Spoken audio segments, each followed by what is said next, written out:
এটা হচ্ছে মদিনার আযান, বুঝতে পারলেন? আর বাংলাদেশের আযান শুনুন। আল্লাহু আকবার, আল্লাহু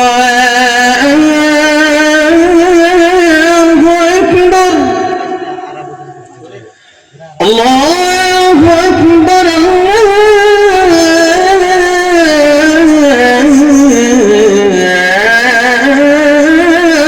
আকবার। আশহাদু আন লা ইলাহা ইল্লাল্লাহ,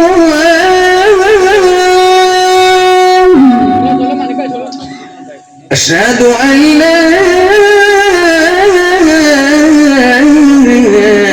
ইলাহা ইল্লাল্লাহ। মাশাআল্লাহ, এরকম ভাবে হয়। ইনশাআল্লাহ আবার দেখা হবে আপনাদের। আসছে ইনশাআল্লাহ, দোয়া করবেন।